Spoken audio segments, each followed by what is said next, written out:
네, 앞서 전해드린 대로 윤 대통령과 여당 지도부의 만찬을 앞두고 이 관심을 모았던 한동훈 대표와의 독대, 이 결국 불발이 됐습니다. 최병묵 정치평론가, 김상일 전 민주당 부대변인과 함께 오늘 이 만찬 전망 또 정치권 소식 자세히 짚어보겠습니다. 안녕하십니까? 안녕하십니까? 네, 반갑습니다. 자, 먼저 독대 요청 관련해서 한동훈 대표의 목소리부터 들어보겠습니다.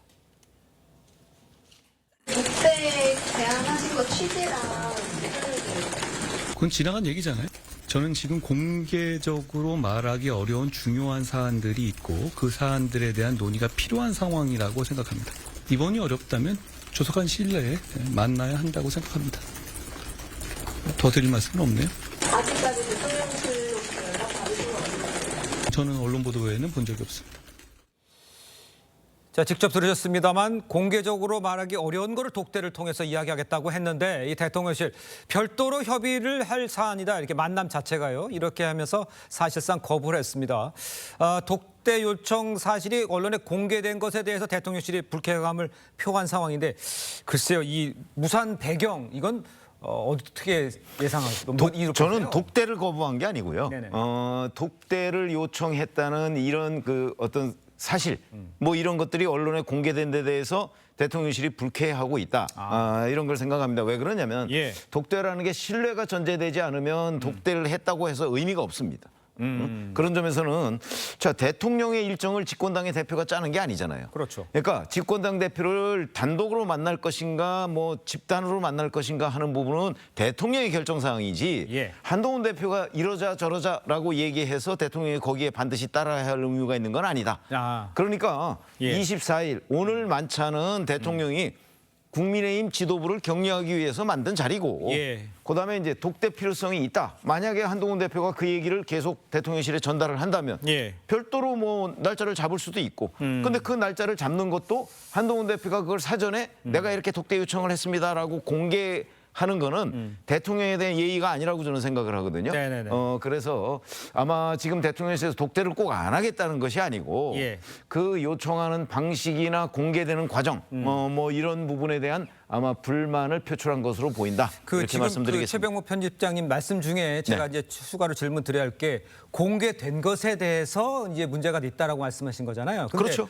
공개를 하지 않았다는 거 아니에요? 그럼 누가 아니 대통령실은 공개하지 않았다는 걸 확신하는 것 같고 예. 그러니까 대통령실은 한동훈 대표 측에서 공개했다고 한동훈 생각을 하는 대표가 안 거죠. 한다는 거잖아요. 아니 한동훈 대표가 아니라고는 하지만 예. 이제 대통령실의 입장에서는 예. 저는 이런 일들을 저희가 오랫동안 취재해가면서 예. 대통령과의 독대 요청하는 게 이렇게 언론에 사전에 공개된 경우를 별로 보지 못했습니다. 그렇다면 대통령의 일정은 그 자체가 비공개로 다뤄줘야 될 사항이에요. 근데 그게 한동훈 대표의 경우에는 이런 경우가 한두 번 있는 게 아닙니다. 그랬었죠? 대통령과의 예. 만남에서 이런 얘기를 했다는 게 뭐 이상하게 언론에 보도가 돼요. 아하.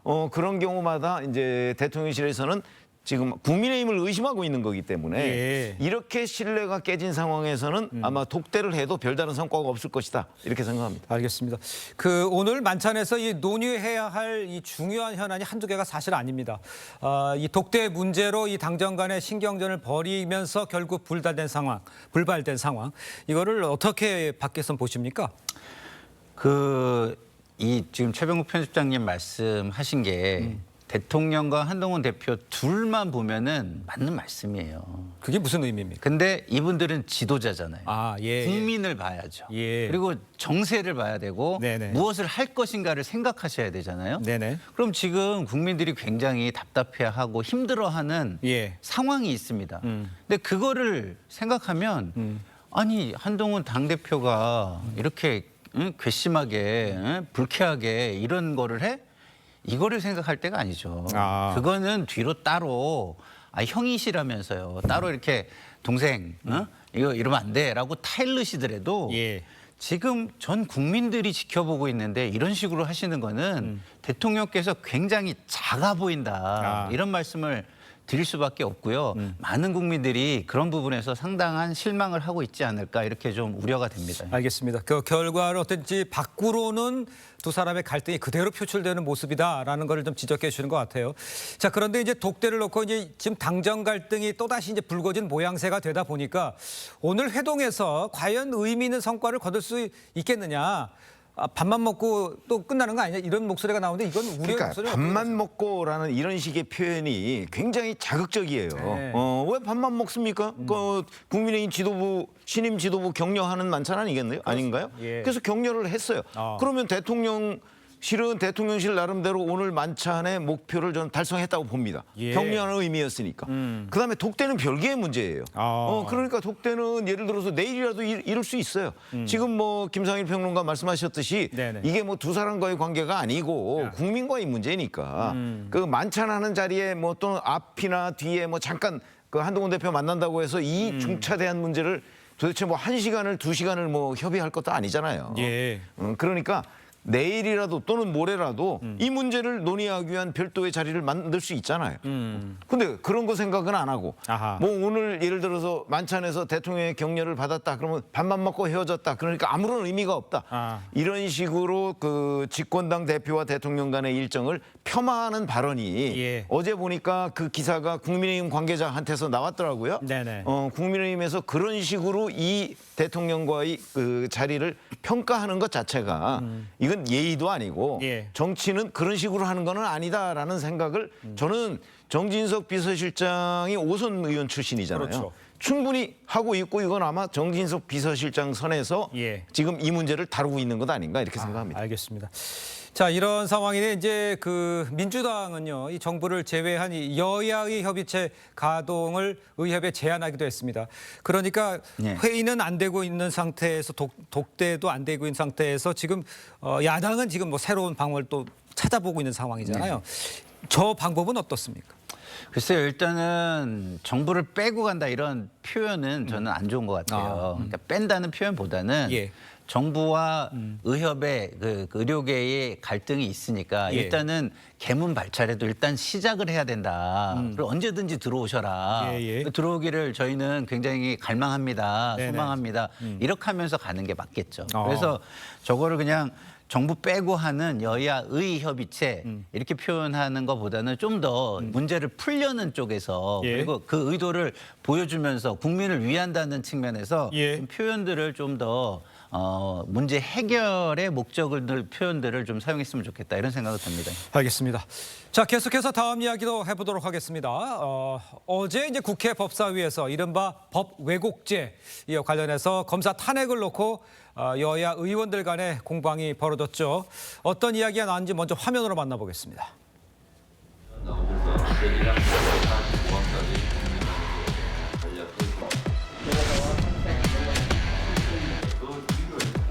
이재명 대표의 공직선거법 사건에서 검찰은 약 2,500장의 사진을 출장 가서 찍은 사진을 확보했으며 본인들이 유리하다고 생각되는 사진 한 30장만 기록을 해놨습니다. 이재명 대표의 사법 리스크에 대한 방탄국회를 위해 가지고 법원과 검찰을 겁박하겠다 하는 취지로 만든 법들이에요.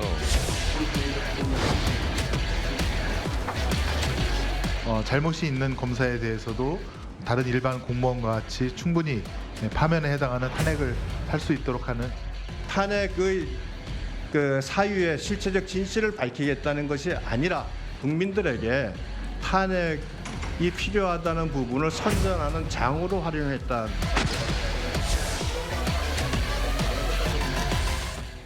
지금 대북 송금 검사에 대한 이 탄핵 청문회까지도 얘기하고 여러 가지 좀 법안을 말이하고 있어요. 네. 이재명 대표 사법 리스크 여기에 대한 대응이다라고 보시는 시각에 대해서는 동의하십니까? 아니 지금 탄핵 대상이 된 검사들이 그러니까. 이재명 대표에 대한 수사를 했던 사람들이잖아요. 그렇습니다. 그렇죠. 그러면 이재명 대표 수사를 했던 사람들만 민주당 시각으로 보면 전부 다 불법 행위를 저질렀나요? 저는 그렇게 생각하지 않습니다. 예. 왜 민주당이 이 탄핵 대상으로 전부 이재명 대표 수사 검사들을 지목을 했느냐? 그건 이재명 대표 수사 검사들에 대한 겁박이죠. 그렇게 보고요. 저는 뭐 위법 행위를 했다고 했는데 지금 그 탄핵 소추안이라고 하는 그 안건을 보면요. 예. 거기에 위법 행위 한 게 별로 없어요. 어떤 위법 행위를 했는지가 명확히 드러나 있지 않아요. 예. 지금 탄핵 청문회는 그 위법 행위 뭐 증거 수집하겠다고 지금 하는 거 아닌가요? 그래서 뭐 이화영 전 경기도 평화부지사니 뭐 그 김성태 전 쌍방울그룹 회장 다 불러다 뭐 대질 조사하겠다 뭐 이렇게까지 지금 나오고 있는 판인데 예. 그렇다면 결국 이화영 전 부지사가 1심 판결에서 9년 6개월의 중형을 선고받은 그 재판을 어찌 됐든 간에 좀 물타기 해보겠다 뭐 이런 의도가 있다고 보는 것이 합리적인 분석 아닌가요? 예. 그런 점에서 본다면 예. 자 국회 법사위원회가 34명의 증인 참고인을 불렀습니다. 그렇죠? 네. 10월 2일에 34명의 증인 참고인을 한꺼번에 다 조사해서 이걸 뒤집을 수 있을까요? 저는 이런 것 자체가 네. 뭔가 이재명 대표가 연관돼 있는 혐의를 받고 있는 이 대북 송금 사건에 대한 재판 아마 이재명 대표의 대북 송금 재판도 이제 곧 시작할 겁니다. 예. 그 본 재판이 아마 그런 걸 염두에 두고 결국 그를 수사한 검사의 신뢰성을 떨어뜨리기 위한 예. 정치 공세의 일종으로 지금 검사 탄핵 청문회가 만들어지고 있다 이렇게 생각합니다. 알겠습니다. 그 이재명 대표에 대한 2년 구형 이후에 이제 이런 국회에서 이런 일들이 민주당 주도로 이루어지고 있지 않습니까? 이런 상황인데 9월 30일에는 이 대표의 위증교사 1심 결심 공판이 있습니다. 앞서 구속영장 기각 당시에도 법원이 영장 심사를 하면서 위증교사 혐의 소명되는 것으로 보인다. 이렇게 했던 거예요. 그러니까 좀 더 구체적으로 혐의가 있다라고 얘기하는 상황이기 때문에 네. 이게 이제 결과가 나오면 또 문제가 더 심해지는 상황이 되는 거 아닙니까? 민주당 입장에서는. 일단은 뭐 기본적으로 검찰은 그 최고형을 구형함으로써 예. 법원에 그 어느 정도 그 중형을 선고하기 위한 압박 전략을 펴고 있는 것으로 보여요. 예. 그러면은 지금 이 위중교사 건도 제가 볼 때는 예. 법원의 어떤 그 판결 결과가 무죄가 아닌 이상은 어느 정도 수준 이상을 해야 또 의미 있는 어떤 상황을 만들어낼 수 있는 거 아니겠습니까? 예. 그래서 그걸 위해서 중형을 구형할 것이라고 생각이 들고요. 네네. 중형을 구형하면은 정치권에는 또 이제 엄청난 또 파장을 주겠죠. 반발, 강한 반발을 또 보여주기 위해서 민주당은 뭔가 또 액션을 취할 것이고. 예. 근데 그런 액션이 이렇게 법 왜곡죄 이런 식으로 나오는 건 전 맞지 않다고 봐요. 왜냐하면 제도와 시스템이 존재하잖아요. 그렇죠. 그걸 무시하고서 한쪽의 힘으로 눌러서 제도 시스템을 다 무력화시키겠다는 것으로 비춰질 가능성이 있습니다. 예. 기본적으로 이렇게 하면은요.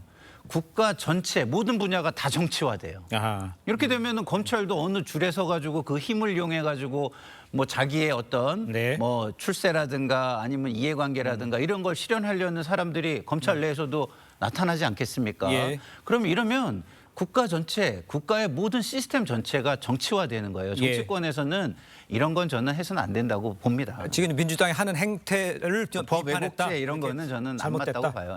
권력 남용죄도 얼마나 처분할 수 있는 그렇죠. 거기 기존의 때문에. 시스템으로 그러니까요. 얼마든지 지금 할 수 있다 이런 알겠습니다. 생각입니다. 그 짧게 좀 이 위중교사는 그 앞전에 봤던 2년 구형한 것보다 더 중하게 확인이 될 수 있는 아니 이런 원래요 선거법상 허위사실 유포 부분에 대한 기본 구형 네네. 구형량은 징역 10개월이고요. 네네. 그 위증교사 부분에 관한 위증죄에 관한 그 검찰의 기본 구형량은 1년 6개월 정도 돼요. 그러니까 그 형량 자체가 다르기 때문에 예. 징역 2년보다 훨씬 더 무거운 그 형량이 구형이 될 것이죠. 예, 알겠습니다.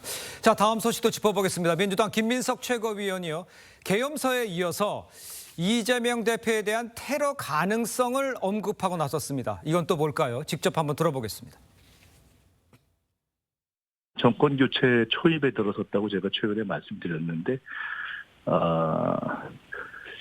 이제 그 상황을 막기 위해서 사실은 쿠데타적 계엄이나 테러 같은 것들의 유혹을 느끼고 있다 이렇게 판단하고 있습니다. 테러는 결국은 정권 교체를 막는 가장 좋은 방법은 정권 교체의 주자가 될 그런 사람들, 뭐 이재명 대표를 포함한. 그 혹자는 이제 호위무사화된 거 아니야 이런 지적도 하고 있지만 저 이야기가 근거는 있다고 보십니까? 어떻게 보세요? 글쎄, 그러니까 본인의 판단인 것으로 보여요. 예를 들어서 제가 알기로는 지금 여권에서 네. 자 정권 교체가 아니고 정권 재창출을 위해서 최적의 2027년 민주당 주자가 누구냐? 아마 이재명 대표일 것으로 보고 있다는 견해가 더 많아요. 그렇죠. 그래요? 예. 이재명 대표가 지금 체제로 계속 유지돼서 2027년 대선에 출마할 때 오히려? 그 국민의힘으로서는 가장 이기기 쉽다. 이런 견해들이 지금 여권 내에 굉장히 많아요. 예. 근데 아마 김민석 최고위원은 그거는 잘 모르는 것으로 보여요. 그러면서 계속해서 이재명 대표에 대한 테러 그렇게 되면 그야말로 정권 교체가 이루어질 가능성이 대단히 높죠. 그래서 제가 예, 보기에는 예. 김민석 최고위원의 어떤 상상 속의 주장이다.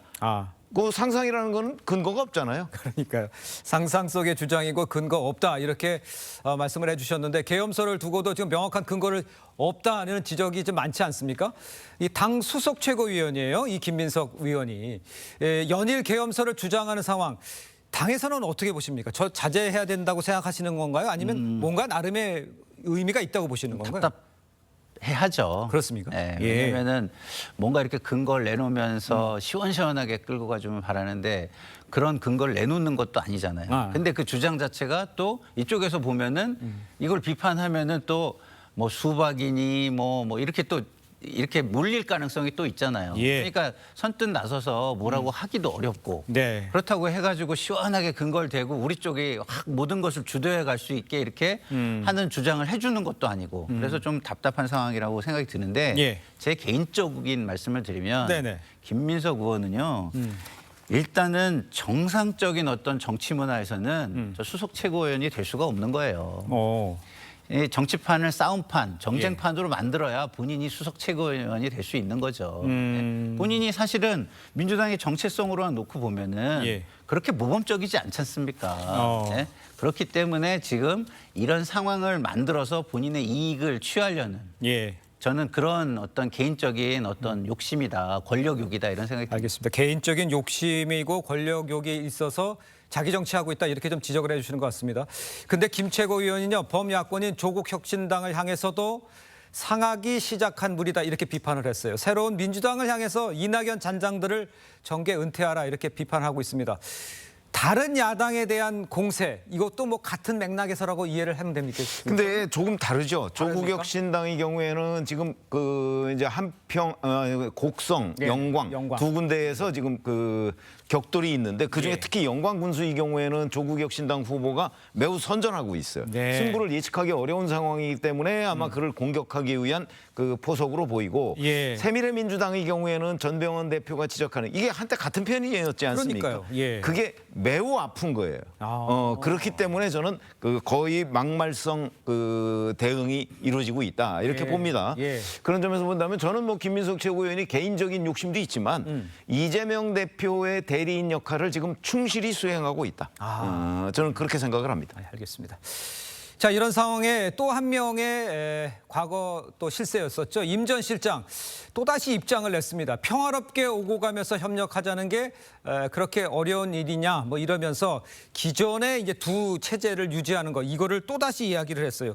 이거는 또 어떻습니까? 근데 저게 두 국가론 주장을 뭐 하는 게 아니잖아요. 평화롭게 오가면서 협력하자는 게 두 국가론인가요? 그건 아니잖아요. 근데 본인이 얘기한 건 두 국가론이잖아요. 그렇죠. 그러니까 저는 저거는 그거를 좀 물타기 하기 위한 말이라고 저는 생각해요. 왜냐하면 두 국가론은요, 두 체제론하고 비슷한 부분이 있을 수 있어요. 근데 지금 얘기하는 건 저 두 체제를 얘기하는 건지 두 국가를 얘기하는 건지 애매한 얘기를 함으로써 나는 두 국가라는 거에 의해서 내가 불리한 상황을 좀 모면할 거야. 좀 화제를 좀 전환할 거야. 이런 목적이 아닌가 저는 그런 생각이 듭니다. 아까 좀 전에 그 평론가님께서도 김민석 최고위원 같은 경우에는 이재명 대표의 호위무사로서 역할을 하고 충실하고 있다라고 얘기해 주셨으면 그렇다면 임종석 실장이 지금 전 실장이 이 시점에서 이런 화두를 던지는 이유는 뭐라고 봐야 됩니까? 근데 그게 의문이죠. 2019년에 본인이 정계 은퇴를 한다고 하면서 통일운동에 매진하겠다고 했고 실제 임종석 전 실장은 그 이전에 학생운동 때부터 전대협 의장 시절부터 이른바 통일운동에 그 늘 앞장서 왔던 사람이에요. 그런데 갑자기 바꿨단 말이죠. 입장을 완전히 바꿨어요. 근데 그 중간에 어떤 변수가 있었는가. 작년 12월에 김정은 위원장이 적대적 이국가론을 주장했어요. 그럼 결국 지금 10개월 뒤에 임종석 전 실장이 이국가론을 주장하는 거는 결국 김정은 따라하기 아니냐. 저는 이국가론이라는 게 지금 이 시점에서 현실론이라고 생각을 해요. 그래서 김정은 위원장의 이국가론이 없었다면 뭐 임종석 전 실장의 이국가론도 뭐 현실론이니까 우리가 뭐 충분히 고려해볼 만하다 이렇게 생각을 하는데 예. 하필이면 김정은 위원장이 이국가론을 얘기한 직후에 임종석 전 실장이 예. 그렇잖아도 임종석 전 실장한테 따라다니는 여러 가지 그 뭐 좋지 못한 수식어가 있잖아요. 그런데도 불구하고 그 똑같은 주장을 한다. 그러면 결국 김정은 위원장이 입장을 바꿨기 때문에 임종석 전 실장도 바꾼 것 아닌가 하는 의문에 대해서 저는 저런 해명 말고 예. 임종석 전 실장이 예. 김정은과의 관계를 좀 해명을 했으면 좋겠다 이렇게 생각합니다. 알겠습니다. 지금 뭐 언급을 해줬습니다. 이런 이제 임종석 실장의 발언에 대해서 국민의힘 장동혁 최고위원 북한 가서 살아라 임 전 실장을 직격을 했고요. 오세훈 서울시장은 이재명 조국 대표가 이 두 국가론에 대해서 명확한 입장을 밝혀라 이렇게 지적을 했어요. 그러니까 지금 최병모 평론가님 이야기도 현실적인 내용은 맞지만 김정은이 얘기한 후에 따라하니까 왜 그런 건지를 밝혀라 이런 얘기 같아요. 저는 우리 편집장님하고 좀 생각은 달라요. 어떻게 다르세요? 그 현실적으로 두 국가라는 거는 우리 국민이 할 얘기는 아니라고 봐요. 저는 그 다른 나라의 입장에서 뭐 이렇게 편하게 별로 큰 이해관계가 없으니까 할 수 있는 말인지 모르지만 예. 우리 국민 우리나라 입장에서는 예. 북한은 결국은 우리가 평화 통일을 하고 그 경제 영토도 넓히고 여러 가지 측면에서 우리나라를 확장하는 데 필요할 수 있는 곳이에요. 근데 두 국가라고 해놓으면 예를 들어서 급변 사태가 왔을 때 중국에서 예. 북한은 우리랑 관계가 훨씬 더 좋고 우리가 들어가서 뭐 할 거야. 그러면 그때는 우리 어떻게 하려고 그럽니까? 예, 알겠습니다. 그래서 저는 두 국가론을 현실적으로 우리나라 사람들 입장에서는 받아들이는 건 저는 안 맞다라고 보고요. 예. 그리고 그 임 전 실장이 뭐 김정은을 따라한다. 그거는 좀 제가 개인적으로는 그거는 좀 너무 좀 그 과한 알겠습니다. 평가 아닌가. 예, 이게 잘못하면 이게 색깔론으로 또 이렇게 갈 수 있는 특히 장동혁 최고가 한 얘기는 거의 뭐 색깔론 공격에 가까운 공격이에요. 알겠습니다. 저는 좀 과하다고 생각합니다. 알겠습니다. 지금 뭐 말씀하신 거 충분히 이해하지만 그 통일보다는 평화를 먼저 생각해야 된다 그런 의견이 있다는 것도 제가 추가로 좀 말씀을 드리겠습니다. 자, 두 분 말씀은 오늘 여기까지 듣겠습니다. 고맙습니다. 감사합니다.